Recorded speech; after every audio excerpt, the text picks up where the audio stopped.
All right, I think we're going. Hello. All right, welcome back.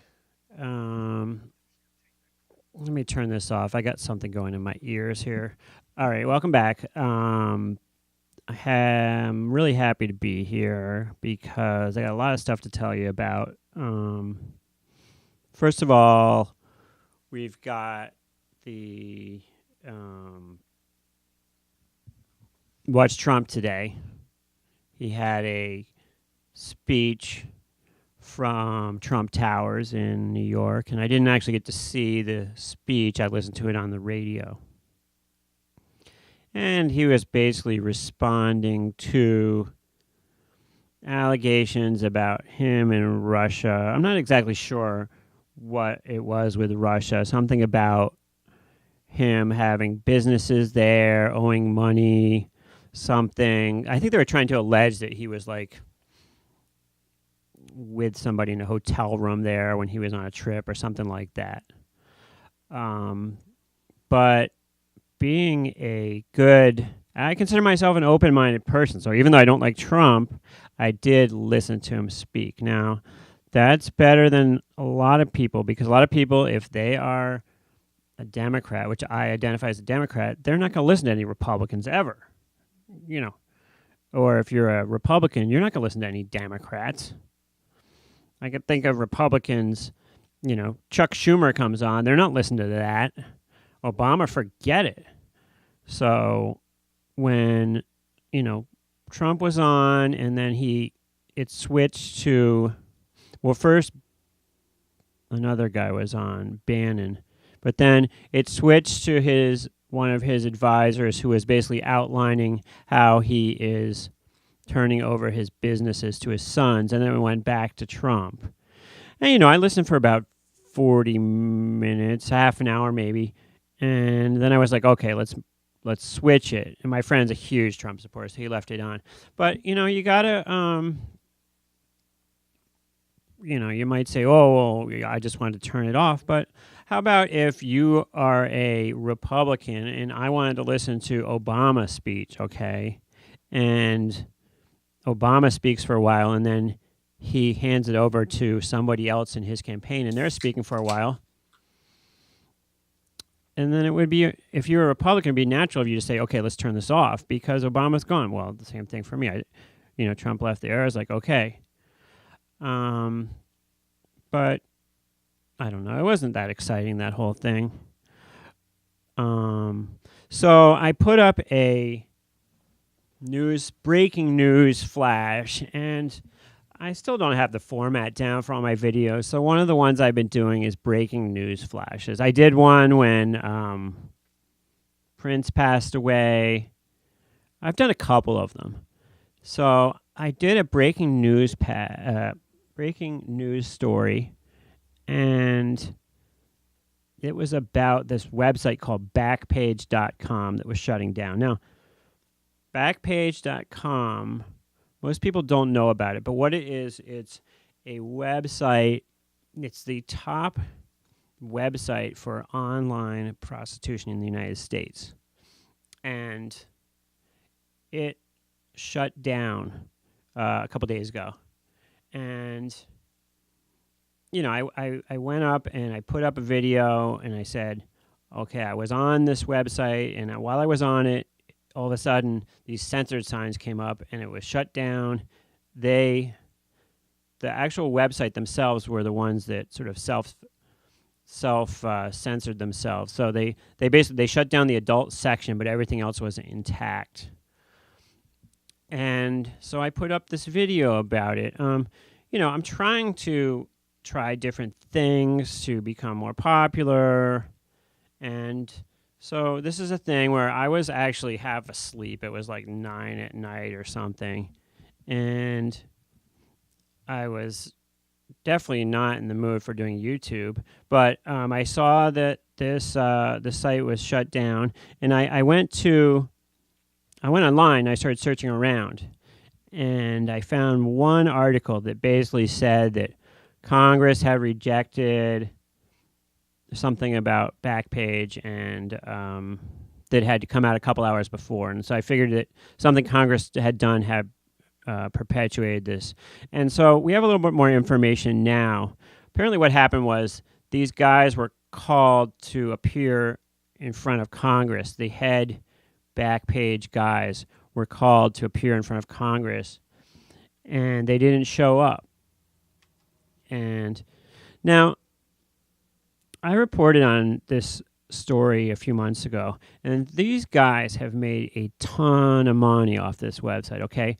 Backpage has been big for a few years now, and these guys have made a ton of money. In fact, the story I was reporting on a few months ago had them making, it was like in a 2-year period, they made $40 million just in California on Backpage.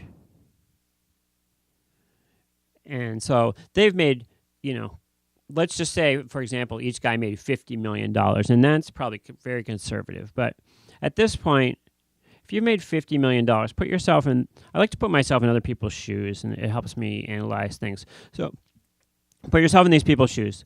They got $50 million, and now the government's coming after them, and they're like, we want you to appear before Congress, you got to shut it down, this and that. At this point, these guys, what are they worried about? Well, I can tell you, they're worried about their freedom. They don't want to go to jail. They got plenty of money. They don't need to perpetuate this. Now, people can get into this thing where they just, they're very competitive. They want more and more money. But these guys, at this point, they just want to stay out of jail. So I think they figured, so they're supposed to appear before Congress, and I think that they figured, okay, well, we will just shut it down and take the heat off us. Then we don't have to appear. We don't have to show up for Congress. I think the head guy lives in Holland, something like that. I'm trying to pull it up right now as I speak to you. But basically, these guys want to stay out of jail. So they're like, we will just stop doing the Backpage stuff. We'll shut it down in the U.S., and that's it. We'll keep our money, and somebody else can do it somebody else can pick up the pieces, and we'll just keep our money. I mean, that is what I would do. And, if you look at it from their point of view, they've already made all this money. So now the most valuable thing is their freedom. So stay out of jail. Keep free. And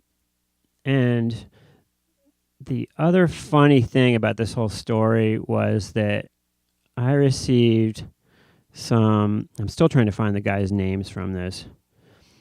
I received some of the funniest comments ever. Now, I forgot to monetize the last video, so I got a bunch of views. Well, it's not a bunch of views for a big YouTuber, but for me it was a bunch of views. And, okay, so here we go. Carl Ferrer, F-E-R-R-E-R, Carl Ferrer, the CEO. So he was arrested in Texas in October, and for alleged sex trafficking and pimping.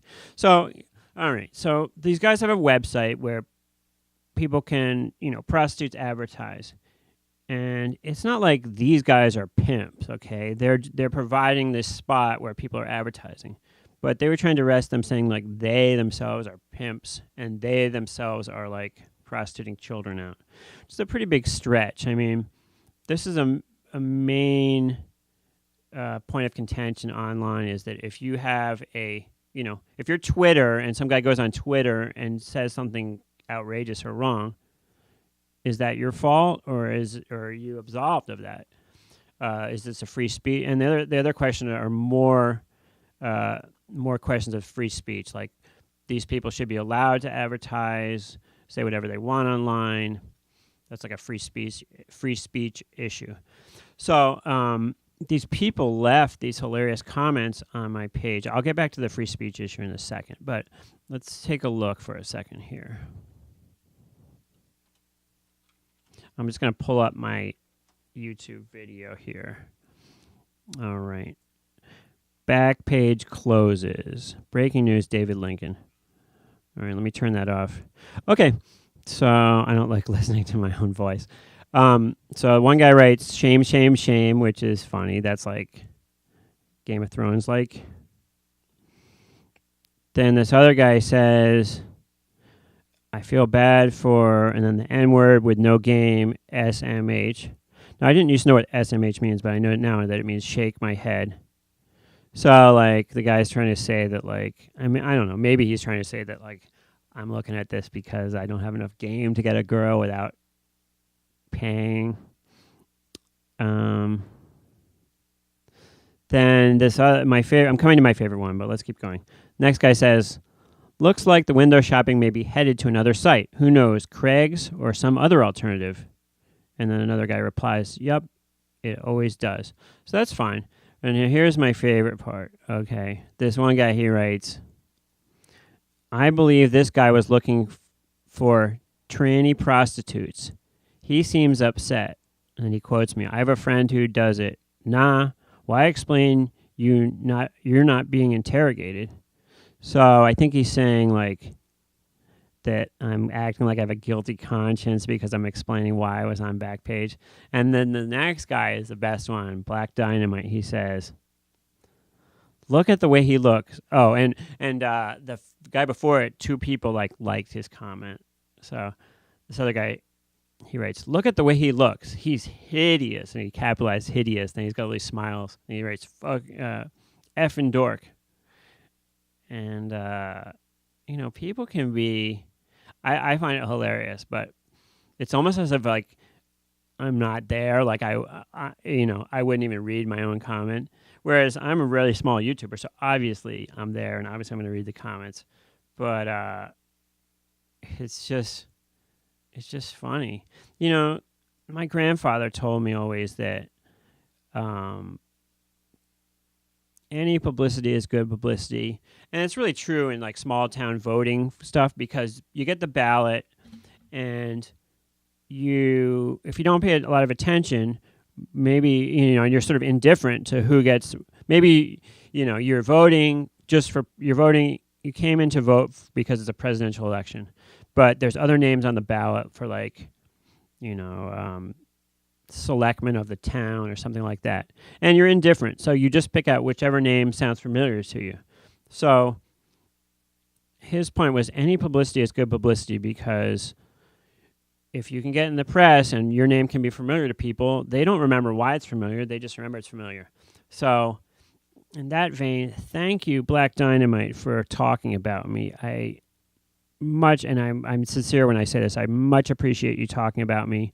And, that's fine if you want to insult me, insult my looks, say I'm a loser. That's fine. As long as somebody's talking about me, that's awesome. I'm very excited to have a couple comments. I've done many videos where nobody commented at all. So it's very exciting. I don't know. It's funny. They say you have to have, like, a thick skin if you want to put it out there, and I understand that. I accept it. And when I think about, like, myself, whenever I comment on stuff, it's usually negative, and I don't know why I do that. But if someone says something that I disagree with, or that I think sounds dumb, then I'll comment, and it's in the negative. I never comment. I almost never comment in the affirmative. And so I have to take the way I act and apply it to other people, and these people are the same way. Now, I have to be careful about commenting, because I'm a little paranoid that, like, everything you ever put online is in a file somewhere, and I think that's true. So I try to be a little bit careful about politics.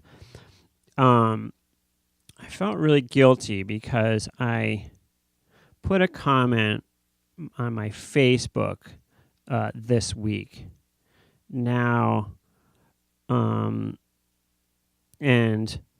I have to refrain from doing this. First of all, if I want to grow my channel on YouTube, I probably shouldn't be reading all the comments, and because there's no point to it. You need to have it's kind of like being a boss.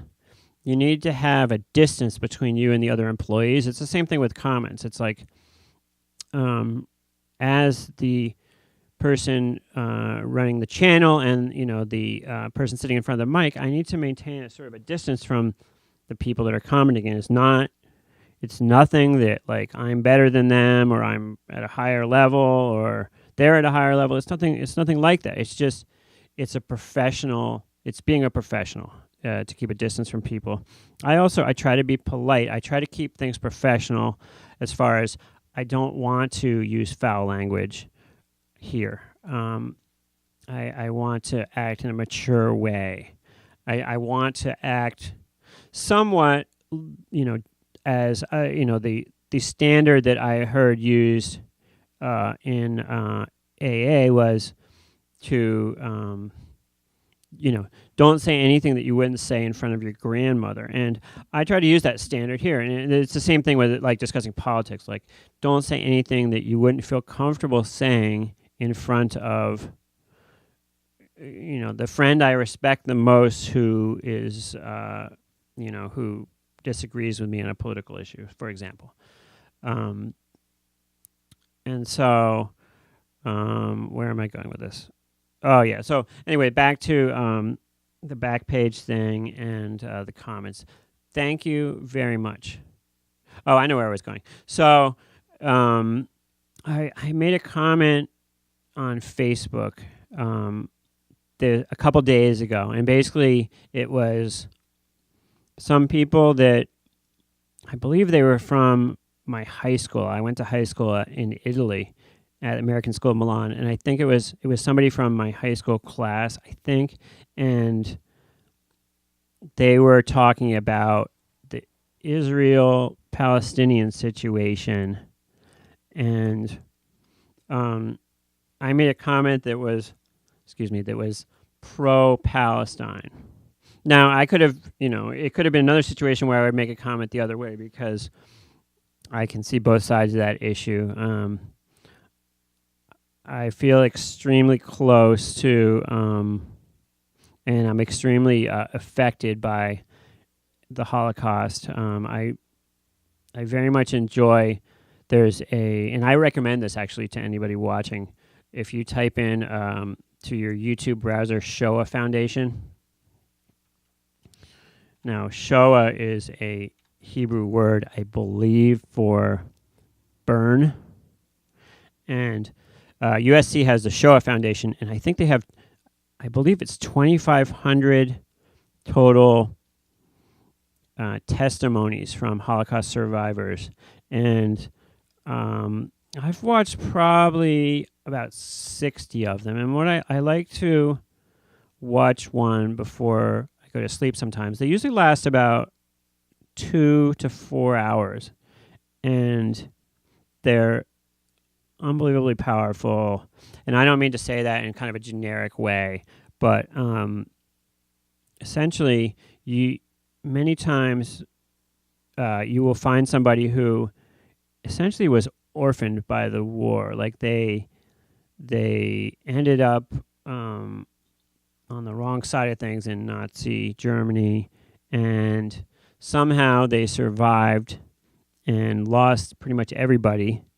And the war, and most of these testimonies, they don't end at liberation. They explain what happened after, and that's can be the most inspirational part for me is after people are liberated, and they'll talk about how, like, one guy was talking about how he was like, he found himself in like Paris after the liberation, and he was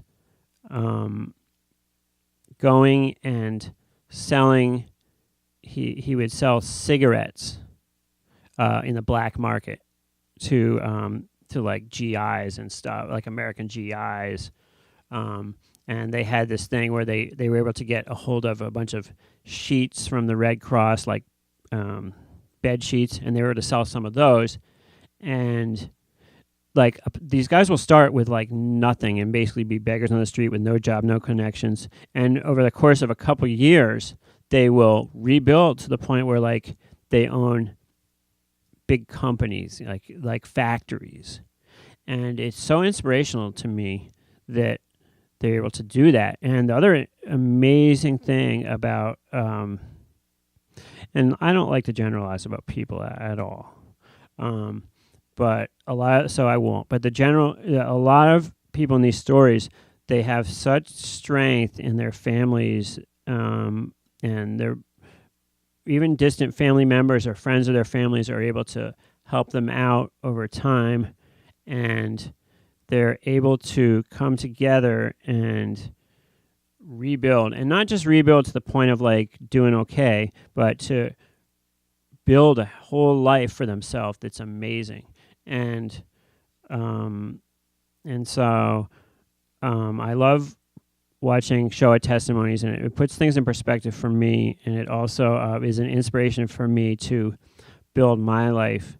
And so, but even though like I say, things to do with the Holocaust, for whatever reason, have a big part in my life and in my heart. Like I said, I listen all the time to Shoah Foundation testimony, and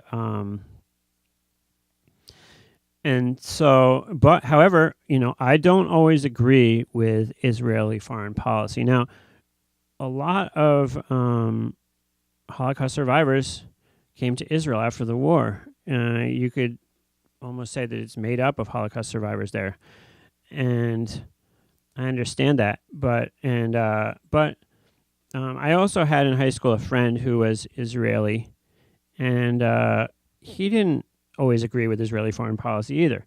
Now, and I'm not going to keep my mouth shut and not express my views for fear of being called anti-Semitic because I disagree with what one leader of Israel has to say, because that's not anti-Semitic.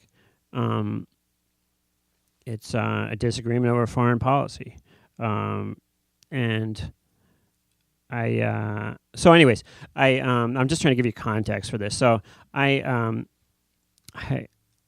this person was saying how like nobody likes Israel anymore, nobody supports Israel anymore, and this was referring to this recent situation where the UN voted that Israel was in breach of international law concerning their expansion of the settlements. And my point, and what the point I made on this Facebook was that Palestinian and Israeli lives are equally important and equally valuable, as are American lives, as are whichever country. Each person in the world, the lives are of equal value. It's not, and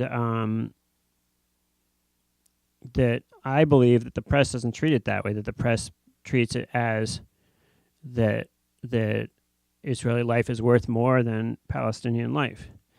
And, that's my belief, and I don't believe that makes me an anti-Semite. And